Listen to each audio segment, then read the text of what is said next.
Ada satu pertanyaan yang jarang berani diajukan, namun diam-diam berdenyut di batin banyak orang Jawa. Mengapa leluhur kita terlihat begitu tenang, namun hidup di zaman yang keras dan penuh keterbatasan? Bukan karena mereka memiliki dunia yang lebih mudah, bukan pula karena mereka lari dari kenyataan, melainkan karena mereka hidup dengan kesadaran yang berbeda, kesadaran yang hari ini nyaris terlupakan. Dalam naskah-naskah tua, petuah lisan para sepuh, hingga simbol-simbol yang tersembunyi dalam tembang dan laku hidup, tersimpan sebuah pesan halus, bahwa manusia tidak diciptakan hanya untuk ramai di luar, tetapi untuk terjaga di dalam. Orang Jawa menyebutnya dengan banyak nama: eling, waspada, ngerti rasa, mulat sarira. Namun inti dari semuanya sama, membuka kesadaran sejati. Bukan kesadaran yang berisik oleh ego, bukan pula kesadaran yang sibuk mengejar pengakuan, melainkan kesadaran yang hening, jernih, dan selaras dengan hukum kehidupan. Sayangnya di zaman ini, ajaran tersebut sering disalahpahami. Ada yang mengira kesadaran sejati adalah kekuatan gaib. Ada yang menganggapnya ritual berat dan penuh pantangan. Ada pula yang menolaknya mentah-mentah karena dianggap tak relevan dengan kehidupan modern. Padahal jika ditelusuri lebih dalam, jalan ini justru sangat membumi. Ia tidak memutus manusia dari dunia, tetapi menempatkannya pada posisi yang tepat, sebagai hamba kehidupan, bukan penguasa atasnya. Sebagai makhluk yang berpikir, merasa, dan bertanggung jawab tanpa kehilangan kerendahan hati. Dalam video ini kita tidak akan membahas mantra, kita tidak akan mengajak pada kepercayaan tertentu. Yang akan kita lakukan adalah membuka kembali pintu kesadaran yang dulu dijaga oleh para leluhur, dengan bahasa yang jujur, sederhana, dan relevan untuk kehidupan hari ini. Karena sebelum seseorang bisa mengubah hidupnya, ia harus terlebih dahulu terjaga dari tidurnya sendiri. Dan langkah awal itu, diam-diam, sebenarnya sudah ada di dalam dirimu. Jauh sebelum kata spiritualitas menjadi istilah populer, orang Jawa telah hidup dalam sebuah sistem kesadaran yang rapi namun sunyi. Ia tidak dituliskan secara gamblang, tidak dipamerkan sebagai doktrin, dan tidak dipaksakan sebagai kebenaran tunggal. Pengetahuan ini diturunkan melalui laku hidup, bukan sekadar kata-kata.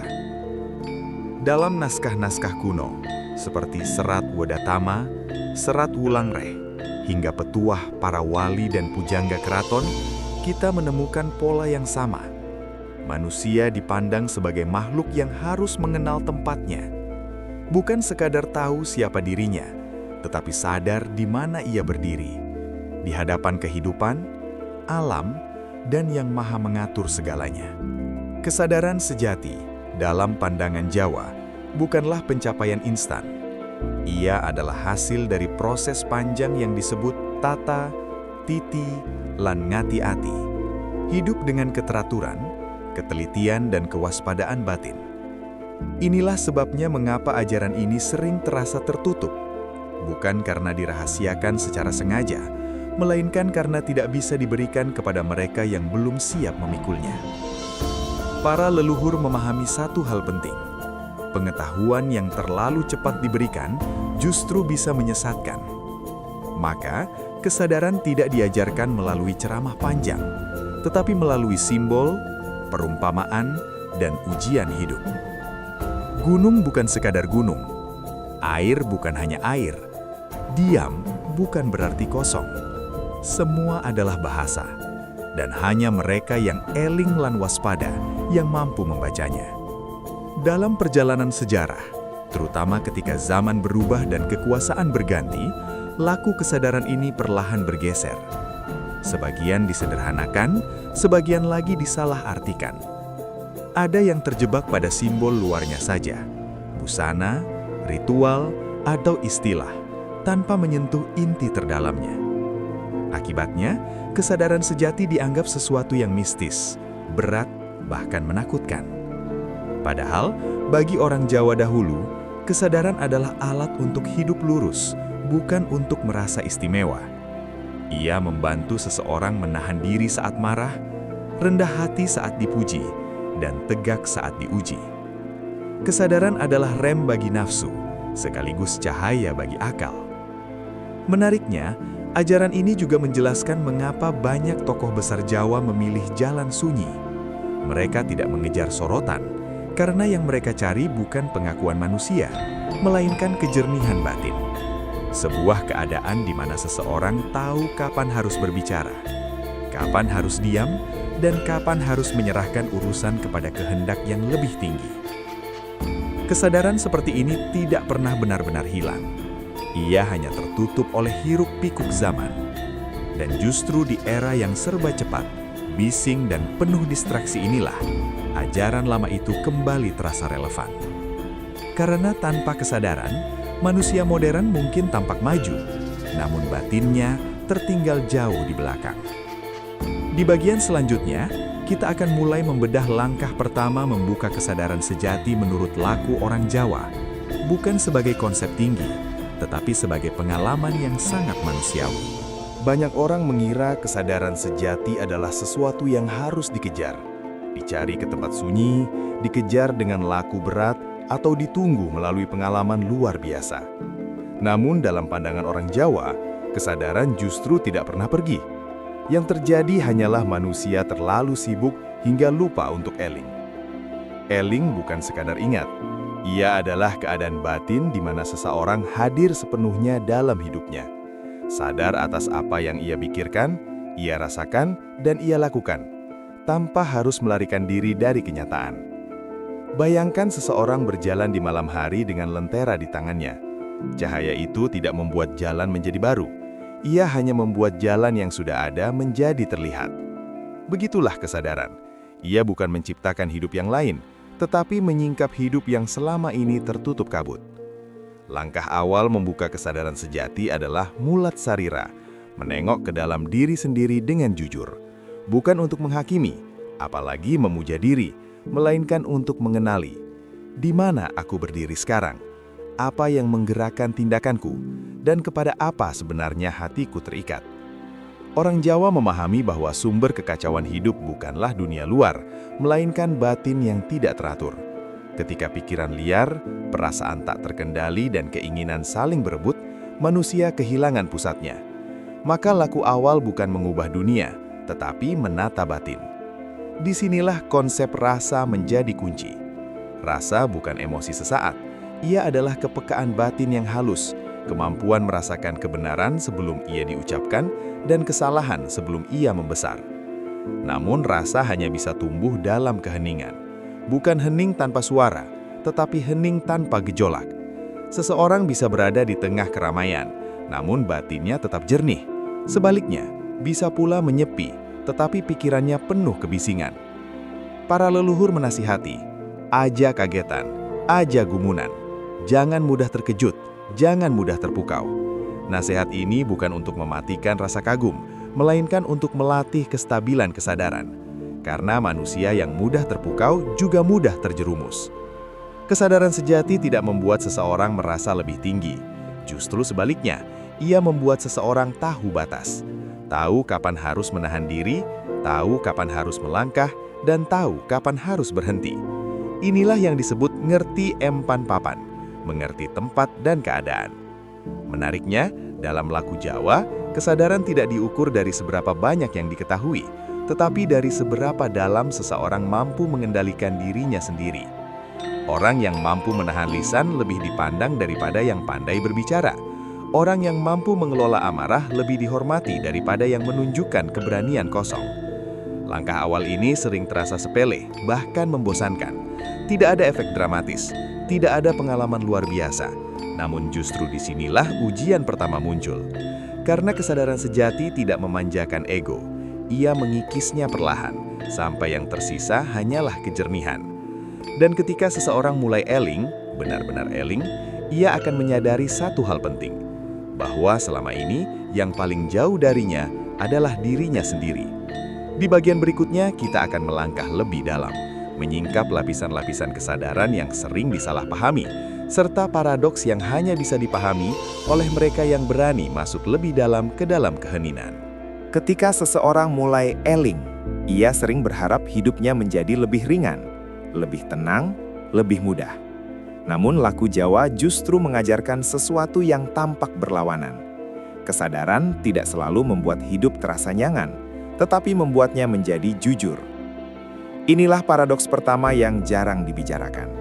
Kesadaran sejati bukan cahaya yang langsung menghangatkan, melainkan cahaya yang terlebih dahulu menyingkap debu. Ia memperlihatkan luka lama, niat tersembunyi, dan dorongan-dorongan batin yang selama ini disamarkan.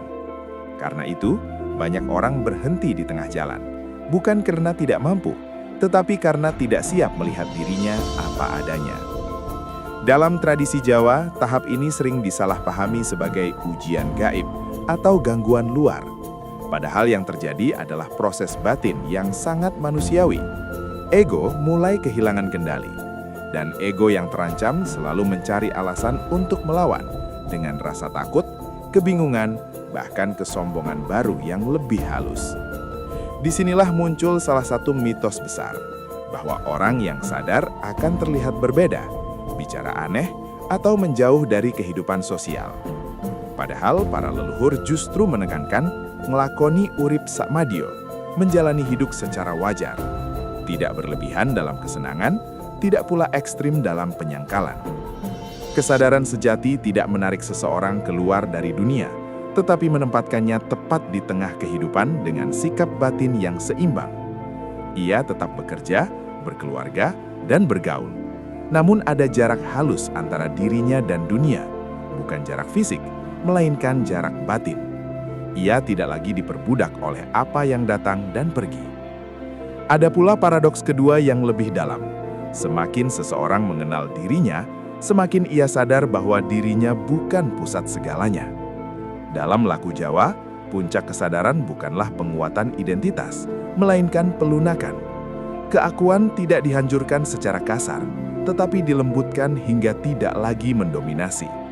Inilah sebabnya mengapa ajaran ini jarang dibungkus dengan janji kekuatan atau keistimewaan. Orang yang benar-benar sadar tidak sibuk membuktikan apapun. Ia tidak merasa perlu terlihat benar. Ia lebih memilih selamat dalam batin daripada menang dalam perdebatan. Menariknya, banyak simbol Jawa mengajarkan hal ini secara diam-diam. Wayang, misalnya, tidak sekedar kisah pahlawan dan penjahat. Ia adalah cermin batin manusia. Tokoh yang tampak kuat seringkali kalah oleh kesombongannya sendiri. Sementara tokoh yang sederhana justru bertahan karena kebijaksanaan rasa. Kesadaran juga sering disalahartikan sebagai pasrah total tanpa usaha. Ini keliru. Nrimo bukan menyerah, tetapi menerima kenyataan tanpa memberontak batin, sambil tetap bertindak sesuai kemampuan dan tanggung jawab.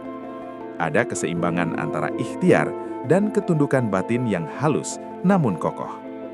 Pada tahap ini, seseorang mulai memahami mengapa ajaran leluhur tidak pernah diajarkan secara terbuka dan massal.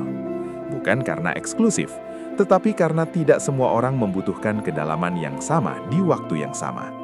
Kesadaran tidak bisa dipaksakan, karena ia tumbuh seperti benih, dalam diam, dalam gelap, dan dalam kesabaran. Di bagian berikutnya, kita akan membumikan semua ini. Bagaimana laku kesadaran orang Jawa bisa diterapkan di tengah kehidupan modern, di tengah pekerjaan, tekanan hidup, dan hiruk-pikuk dunia yang tidak pernah benar-benar diam. Kesadaran sejati tidak diuji saat seseorang duduk diam dalam keheningan, tetapi justru ketika ia berhadapan dengan kehidupan apa adanya. Saat emosi muncul, tekanan datang, dan pilihan harus diambil. Disinilah laku orang Jawa menunjukkan kekuatannya. Sederhana, senyap, namun bekerja dari dalam. Langkah pertama yang paling nyata adalah melatih eling dalam keseharian. Bukan dengan menambah ritual, tetapi dengan mengurangi reaksi. Saat amarah muncul, orang yang sadar tidak buru-buru mematikan amarah itu, tetapi mengamatinya. Ia bertanya dalam diam, apa yang sebenarnya terusik? Dengan cara ini, emosi tidak ditekan, namun juga tidak dibiarkan menguasai. Dalam laku Jawa, ini disebut ngendaleni karep, mengendalikan dorongan. Bukan mematikan keinginan, tetapi menempatkannya pada posisi yang benar. Keinginan menjadi alat, bukan tuan. Seseorang tetap bekerja keras, mengejar kebaikan hidup, namun batinnya tidak bergantung pada hasil semata. Jika berhasil, ia bersyukur tanpa pongah. Jika gagal, ia belajar tanpa runtuh. Penerapan berikutnya adalah menjaga tata batin melalui laku sederhana. Cara berbicara misalnya, orang Jawa sangat menjaga lisan karena kata-kata dianggap sebagai cermin batin. Berbicara seperlunya, jujur tanpa melukai, tegas tanpa merendahkan. Ini bukan soal sopan santun lahiriah semata, tetapi latihan kesadaran yang terus-menerus. Kemudian ada laku menempatkan diri, empan papan. Di rumah, ia menjadi anggota keluarga yang hadir. Di pekerjaan, ia menjalankan amanah tanpa licik. Di masyarakat, ia tidak merasa paling benar. Kesadaran membuat seseorang peka terhadap konteks. Ia tahu kapan harus maju, kapan harus menepi. Tantangan terbesar biasanya datang dari dalam. Rasa ingin diakui, ingin lebih, ingin dipandang istimewa. Disinilah banyak orang tersandung. Laku Jawa mengajarkan untuk menyembunyikan kelebihan, bukan memamerkannya. Bukan karena rendah diri, tetapi karena batin yang stabil tidak membutuhkan tepuk tangan. Ada pula latihan yang sering diremehkan, namun sangat dalam maknanya. Diam yang sadar. Meluangkan waktu sejenak setiap hari untuk tidak bereaksi, tidak mengomentari, tidak menghakimi, hanya hadir. Bukan melarikan diri dari dunia, tetapi memberi ruang agar batin bisa bernafas. Dari sini, rasa mulai tajam dan keputusan menjadi lebih jernih. Kesalahan umum dalam menerapkan laku ini adalah ingin cepat berhasil. Padahal, kesadaran tidak tumbuh dengan target. Ia tumbuh dengan kesabaran dan kejujuran. Ada hari-hari di mana seseorang jatuh kembali ke kebiasaan lama. Itu bukan kegagalan, melainkan bagian dari proses. Yang terpenting, kesadaran sejati selalu membawa seseorang pada kerendahan hati. Semakin paham, semakin sadar bahwa hidup ini bukan tentang menguasai segalanya, tetapi tentang menunaikan peran dengan benar. Ada hukum yang lebih besar dari kehendak pribadi, dan di sanalah ketenangan sejati berakar. Di bagian terakhir, kita akan menutup perjalanan ini dengan menyatukan semua lapisan yang telah kita bahas, dan menanyakan satu pertanyaan penting yang hanya bisa dijawab oleh batin masing-masing. Perjalanan membuka kesadaran sejati dalam laku orang Jawa bukanlah perjalanan untuk menjadi seseorang yang lain. Justru sebaliknya, ia adalah perjalanan untuk kembali. Kembali pada kejernihan yang pernah ada sebelum pikiran dipenuhi ambisi, sebelum rasa ditutup oleh hiruk-pikuk dunia, sebelum hidup dijalani sekadar sebagai rutinitas tanpa makna. Kita telah melihat bahwa kesadaran tidak dimulai dari hal-hal besar. Ia lahir dari eling, dari keberanian menengok ke dalam, dari kesediaan menata batin sebelum menuntut dunia berubah. Kita memahami bahwa ajaran ini tidak menjanjikan kekuatan, keistimewaan, atau jalan pintas. Yang ditawarkannya hanyalah satu hal, kejujuran batin. Dan bagi sebagian orang, itu justru yang paling berat. Laku orang Jawa mengajarkan bahwa hidup bukan untuk dimenangkan, melainkan untuk dijalani dengan tepat. Ada saatnya berusaha, ada waktunya menahan diri, dan ada momen di mana manusia harus sadar bahwa tidak semua hal berada dalam genggamannya. Di sanalah kesadaran bertemu dengan ketundukan batin yang tenang, bukan ketakutan, bukan kepasrahan kosong, tetapi pengakuan bahwa hidup memiliki hukum yang lebih tinggi dari keinginan pribadi. Kesadaran sejati membuat seseorang lebih lembut, namun tidak rapuh, lebih tenang, namun tidak pasif.